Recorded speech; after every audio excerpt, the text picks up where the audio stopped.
Hello friends, WordPress के नए tutorial में आपका स्वागत है। और आज इस वीडियो में हम जानेंगे कि हम वर्डप्रेस में डेटाबेस कनेक्शन एरर को कैसे फिक्स कर सकते हैं। बेसिकली ये बहुत ही मोस्ट कॉमन एरर है और most of the WordPress user में ये प्रॉब्लम्स को देखा है, और जो नहीं जानते हैं उनके लिए मैं इस वीडियो में कवर करूँगा कि error establishing database connection means कि आपकी वेबसाइट का जो है डेटाबेस से कनेक्शन नहीं हो पा रहा है। और इसके जो है मेन 3 पॉसिबल रीजंस हैं। इसमें से पहला रीजन हो सकता है if you install a poorly coded plugin your database में करप्ट। ये आर्टिकल मैंने इंग्लिश में लिखा है और इसी को मैं आपको आसान हिंदी भाषा में समझाने का प्रयत्न कर रहा हूँ। जो सबसे पहला रीजन है वो poorly coded plugin basically WordPress में होते क्या हैं। प्लगइन्स एक तरह की एक्सटेंडेड फंक्शनैलिटी हैं जिसका यूज हम विदाउट एनी कोड ऐड किए हुए अपनी वेबसाइट में हम जस्ट प्लगइन को इंस्टॉल करके वो फंक्शनैलिटी एक्टिवेट कर सकते हैं। फॉर एग्जांपल, जैसे कि आपकी कोई डेंटल वेबसाइट है, आपका कोई रेस्टोरेंट है, ठीक है। सो वहाँ पे आप कुछ अपॉइंटमेंट टाइप का सिस्टम देना चाहते हैं तो आप अपॉइंटमेंट प्लगइन इंस्टॉल कर सकते हैं। आप कोई सर्विस प्रोवाइड करते हैं जहाँ पे आप कॉन्टैक्ट फॉर्म वगैरह दे सकते हैं कॉन्टैक्ट फॉर्म 7 प्लगइन इंस्टॉल करके। बट एक प्रॉब्लम है कि हर एक डेवलपर्स का प्लगइन डेवलप करने का तरीका अलग होता है।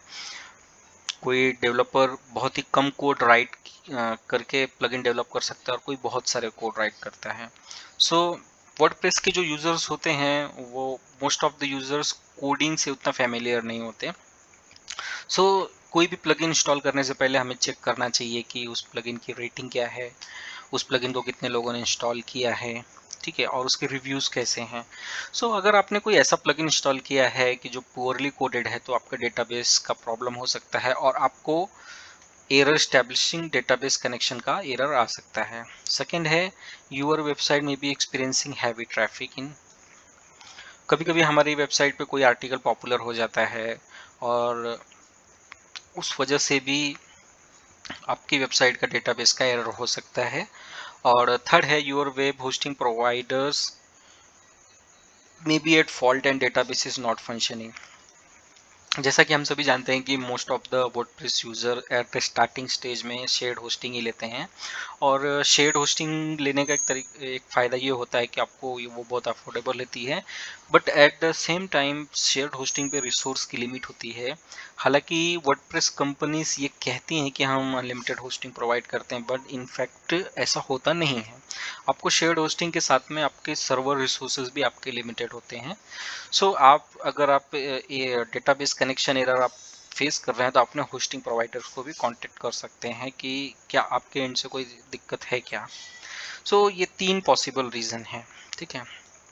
इसके अलावा अगर ये सब कुछ सही है कि आपने अच्छे प्लगइन इंस्टॉल किए हुए हैं, आपकी वेबसाइट पे ज़्यादा ट्रैफिक भी नहीं है और आपका होस्टिंग प्रोवाइडर कहता है कि हमारे एंड से सब कुछ ठीक है, सो ऐसे केस में आप जो है अपना डेटाबेस रिपेयर एंड ऑप्टिमाइज कर सकते हैं। सो इसके लिए आपको करना क्या है, आपको ये जो कोड है एक define wp allow repair comma true.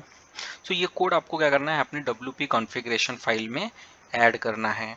तो जैसे ही आप इसे wp कॉन्फ़िगरेशन फाइल में ऐड करेंगे सो आप अपने डेटाबेस को रिपेयर कर पाएंगे। और जैसा कि मैं आपको दिखा देता हूँ, हमारा जो इंस्टॉलेशन होता है वो पब्लिक HTML में होता है और ये wp config फाइल आपको यहाँ पे मिल जाएगी wp-config.php। सो इस फाइल को आपको ओपन करना है।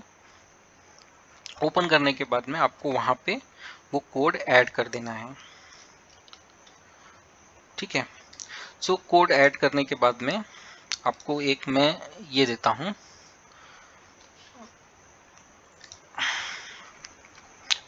एक URL मैं आपको दूंगा।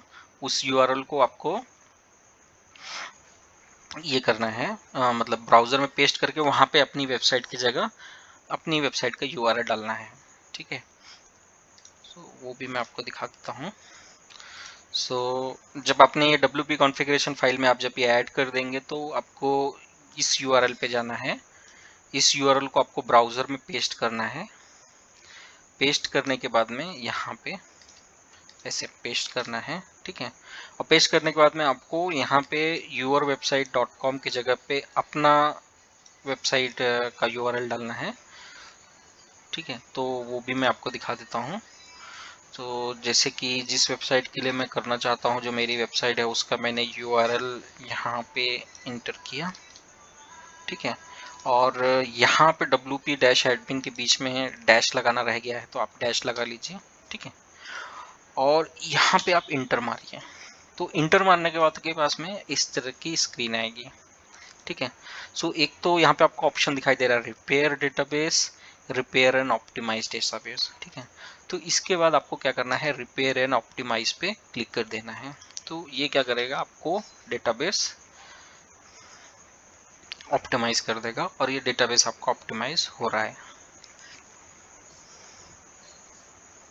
ठीक है। सो आप देखेंगे यहाँ पे आ गया मेरा डेटाबेस ऑप्टिमाइज हो गया, users table is okay okay okay okay okay okay, ठीक है, ठीक है। और यहाँ पे आपको एक नोटिस आएगा, repairs complete, please remove the line from to prevent this page from being used by unauthorized user, ठीक है। सो आपको क्या करना है, ये जो बहुत ही सेंसिटिव लाइन ऑफ कोड है, तो यहाँ पे अभी आपको वर्डप्रेस बता रहा है कि आपका डेटाबेस ऑप्टिमाइज हो चुका है, आप इस लाइन को कोड को रिमूव कर दो, ठीक है। अगर आप नहीं रिमूव करेंगे तो ये पोटेंशियल थ्रेट हो सकता है। सो वंस आपका डेटाबेस ऑप्टिमाइज हो गया और आप अपने फाइल मैनेजर में जाइए, फाइल मैनेजर में जाने के बाद पब्लिक HTML फोल्डर में जाइए और wp config फाइल में से जाके आप वो कोड रिमूव कर दीजिए। सो ये एक बहुत ही इफेक्टिव मेथड है आपके डेटाबेस को ऑप्टिमाइज करने का। हालांकि अगर आप WP स्वेप या फिर डेटाबेस ऑप्टिमाइजर जैसा प्लगइन यूज करते हैं तो वो भी बहुत अच्छी बात है, बट प्लगइन्स वगैरह इंस्टॉल करने से आपकी वर्डप्रेस वेबसाइट पे लोड पड़ता है और आपकी वेबसाइट स्लो होती है। तो ये एक बहुत ही अच्छा मेथड है, आप इस कोड को यूज़ करके अपना डेटाबेस ऑप्टिमाइज कर सकते हैं, बट इसे ऑप्टिमाइज करने के बाद इस कोड को रिमूव करना ना भूलिएगा, क्योंकि ये एक बैकडोर है करके बैकडोर प्रोवाइड कर सकता है हैकर्स को। तो आप इसे रिमूव जरूर करिए वंस आप द डेटाबेस आपका ऑप्टिमाइज हो जाता है। तो दोस्तों इस वीडियो में इतना ही। आई होप आपको पसंद आया होगा कि ये डेटाबेस एरर करेक्शन कैसे वर्डप्रेस में रिजॉल्व करते हैं। थैंक यू फॉर वॉचिंग, मिलता हूँ आपसे नेक्स्ट वीडियो में।